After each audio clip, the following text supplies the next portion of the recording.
Hi there guys and girls, Dave here from Player TV, I hope you're well. Today I'm here with this, and it's the Phanteks Evolve Shift X. Let's roll the intro.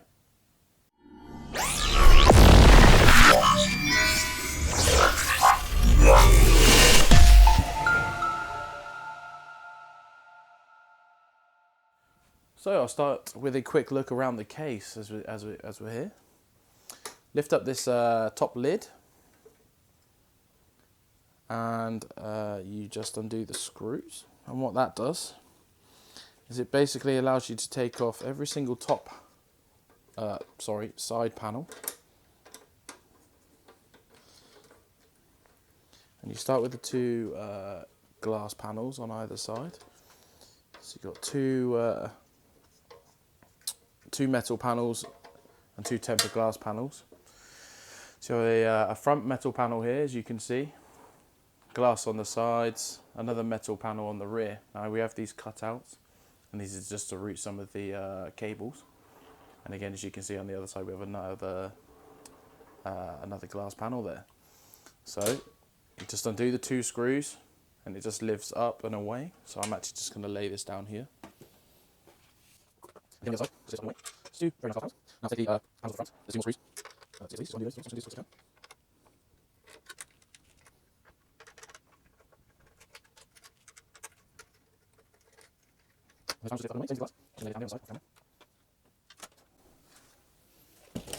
Like so. Now, kind of gives us a bit more of a better view inside the case. But I'm just going to close this lid again. Now, there's a lot of stuff going on behind the scenes, as you can see. Mounts for radiators.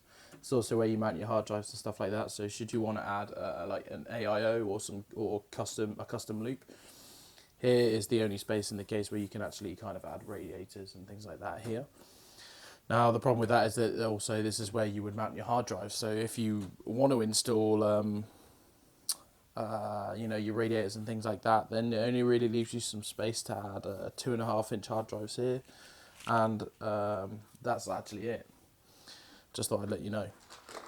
There's a fan here, as you can see. This is a exhaust, and there's an intake on the bottom just down here as well. Moving around to the sides, this is obviously one of the glass panel sides, and this is where the graphics card will be on display. As you can see, obviously I'll put a build in here as well, so you guys will see that. This is the cover for the power supply mount here. And that obviously gets mounted in the bottom. There's a cable in there, a routing cable. So you plug the the existing power into this one, and then it routes it into the bottom here. Power supply wise, you can mount a SFX and an SFXL power supply, and that will fit in here under this cover. You can also install a bog standard like ATX power supply. Non-modular would probably be the way to go, and that's only because the modular ones are a bit taller and they won't actually fit. But just put a normal ATX power supply in here. You would just have to remove this cover, and then it would fit in there actually perfectly. So that's what I'm going to do for this review. So I'll be taking this out and then putting an ATX power supply in. So it's great that Phanteks have thought of that as well. Moving around to the rear, there's obviously some more caddies up here as well for more 2.5-inch hard drives. As well as this is where you would route a lot of your cables and things like that out of the way too. Moving around to the other side, nice Phanteks logo here. This actually just drops down, and this is where you would hide a lot of the cables, and obviously mount your motherboard up here as well. So yeah, it's just another nice addition that Phanteks have thought of to just try and help you kind of hide your cables out of the way and things like that as well once it's all installed. So that's just a fairly quick look around the case without a build inside. I'm just going to go ahead now, slap some components in so you guys can see what it looks like when it's all done. And then I'll run you through a bit more of the specs as well of the case and things like that. I'll give you some measurements and all that good stuff as well. So I'll be back in just a second. Okay, so I laid it down. Probably just run a quick loop here, but I thought I'd show the accessory box while I was here, part of this unboxing. An attention label, For RMA requests, technical support or customer service, please contact Fantex directly at blah blah blah. So there's certain regions and things. Inside the pack, it looks like we have an ATX extension cable. That's the to provide the CPU power. So that's the 8-pin, as well as some fan clips, some zip ties, cable ties. There's also some sort of rubber mounts here. I'm guessing that is for the pump bracket that you get in the box, and that is this bracket here. So that attaches to the case, and then you attach a pump or whatever to that. So it's pretty nice. I don't need that though. And then there's obviously just this box of screws in a nice little plastic tub there as well. So that's really good. Anyway, I'm going to carry on with the build. Just put these bits back because I'm not actually going to need any of these. I don't think. I need these screws, so I'll keep these out. But yeah, let's get building. So there it is, finished putting the build together. So I thought I'd just kind of show you it before I throw the panels back on and then let you see it in all its glory. But I've managed to route some of the cables actually like pretty easily. I mean, overall it's not particularly tidy, but obviously there's going to be a panel here, so you're not going to see them anyway.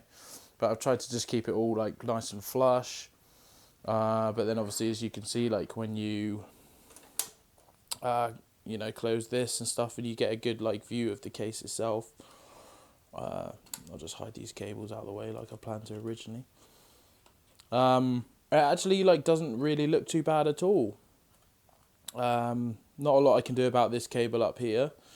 Obviously you got the yuggly coloured power supply cables there, so obviously if they were black or something like that, it would probably look a lot better. This one kind of pokes out here. This is the USB 3 cable. Not a lot I can do about that, like I say. Obviously the header's there, so it is what it is. Other than that, the extension cable here for the graphics card went in very easily. I managed to pull it round the back, so you'll see that in a second. Power supply went in the bottom without a hitch. That's an ATX power supply there. This particular one's a Cooler Master one. But any sort of this length, and I think this length is 140 mils, there you are, will fit perfectly. And that just leaves a tiny little bit of space here, as you can see, just to kind of route the cables around the back and out of the way. I did run one up here, and that's the one that goes to the graphics card. The rest are obviously just hidden behind the back out of the way. So like, overall aesthetically, this is what you would see with the glass panel on. It looks very nice and tidy. Around to the other side, absolutely no cables here whatsoever, bar this one, and this is just the fan cable. Fantex have included a couple of extra sticky, like Velcro things. That's what I was on about. That's what I was looking for, sorry. Here. And that's just to route some extra cables. So let's say you do install a radiator or whatnot in here, or some 3.5 inch hard drives and things like that, then it gives you a bit of options as well. Obviously this is one of the other covers, so you can route it away, and it's not really going to be on view anyway. Round to the other side, here's the only other cable that's really going to be on view. That's the power cable for the graphics card. Then obviously the graphics card itself, this is just one of those Asus GTX 1060s, the DualX graphics card in white. The thing I liked about this the most was that obviously when I was installing it, you were able to like flip the mount round. First, when I put the card in, I was a bit worried that it was going to be starved for air. I didn't realise that it's exactly the same on the other side here. So you just take the mount out of this bit, this side here, put it in the other side, flip the card round. The Fantex have made the extension cable like the perfect length, so you can do that. And then obviously it's getting fresh air. Wow. Air, it can draw in air rather than it being kind of suffocated around the back there. So found that out, didn't really read the manual, so it's kind of my own fault, but really like that. Now what I'm going to do is just throw the panels and the glass back on, and and then I'll show you that. Another thing worth mentioning is that Phanteks have made these removable dust filters. Now it's the same on both of the metal panels, and it's just a nice little addition. Kind of adds, as you can see here, that's the intakes for the fans and stuff. But just the fact that Phanteks have made them removable is another great addition.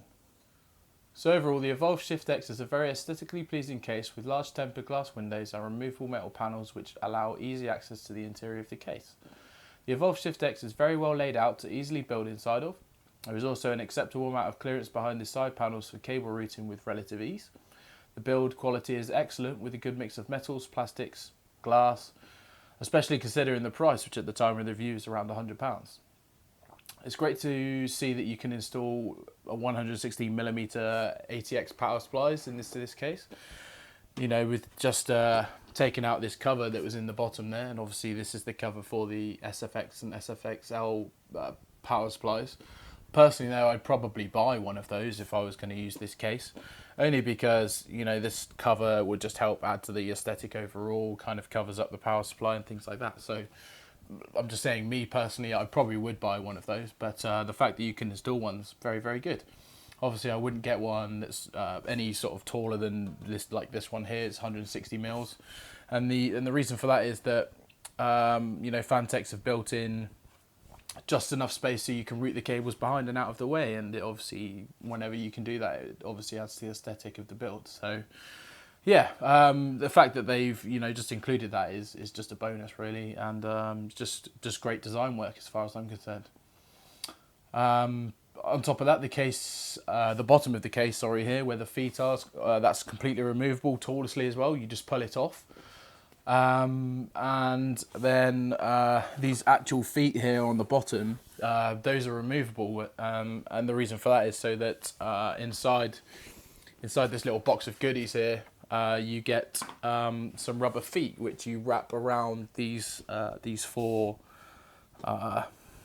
clips, you know, around the glass, and then you can obviously like lay it down vertically as well, so it gives you a few more options. And I was kind of thinking of things like that, you know, for the likes of a HTPC or something like that, something, you know, like this is a very good looking case as far as I'm concerned personally, and you know, making it into something like a HTPC would add a bit of class, I think, as well. So it's just nice that the option's there for you to do that.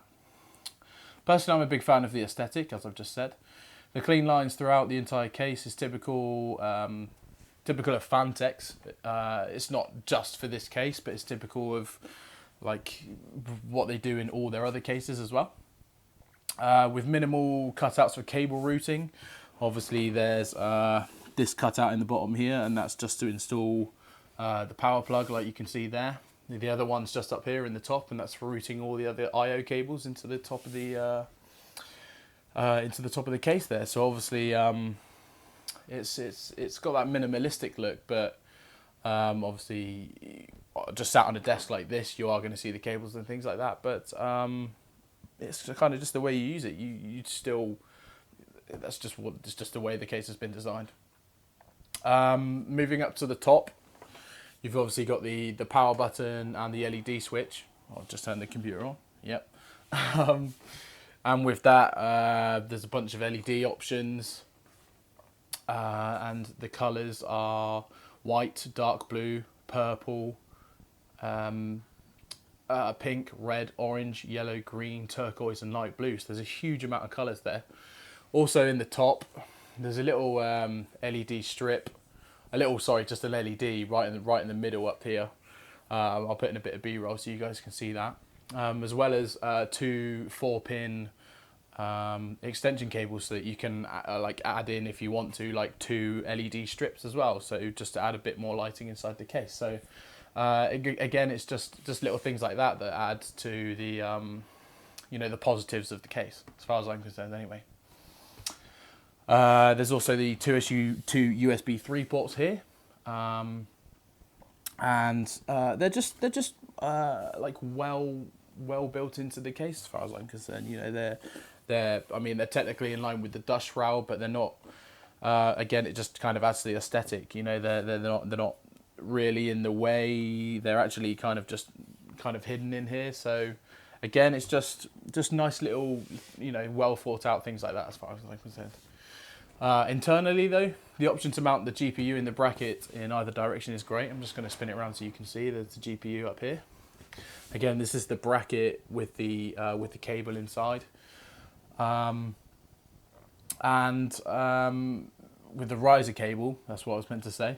And it's the perfect length to, you know, you can spin it around either way. And like I say, this case has been designed for water cooling. So being able to rotate the bracket and then install the graphics card whatever way you like will aid with the water cooling options, the ability to route the cables and things like that as well. So the fact that you can do that is just a bonus. Obviously, if you're air cooling like this, then you'd want to put the fans on display as well. So being able to rotate is perfect.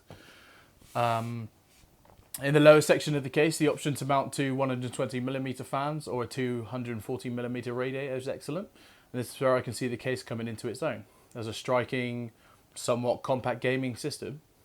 However, this is where what I did find the most disappointing was that should you choose to do that, then there's no options whatsoever to install 3.5mm hard drives, 3.5-inch hard drives. We'll get there.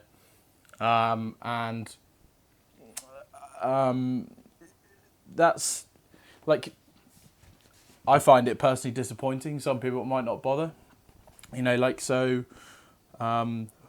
yeah, like I say, I just feel like you guys need to know that. Obviously, to make up for that though, Phanteks have included the option to install 4 2.5-inch drives. So should you put all of that stuff in, yeah, there's still the option to install 2 on view and then 2 in the back hidden, like, and that's where I installed the SSD in the case like you guys saw earlier in the build. The manual is a well written full color manual as well, so I just thought you guys would want to know about that. And then finally, obviously, I think it's just time to give the case an award. So I'm going to give the Phanteks Enthoo Evolve Shift X, a bit of a mouthful, isn't it? It's going to get the gold award, and the reason for that is that I kind of just feel like it's a gold standard case. Let me know what you think about it though in the comments below. You know, whether you agree, whether you disagree. It's always good to get your guys' feedback. I've been Dave from Player TV. Thank you very much for watching. If you liked the video, give us a thumbs up. If you didn't, sorry, thumbs down. Consider subscribing. Click the bell in the corner. And then obviously you'll just get a notification every time we post a new video. I'll see you all in the next one. Bye for now.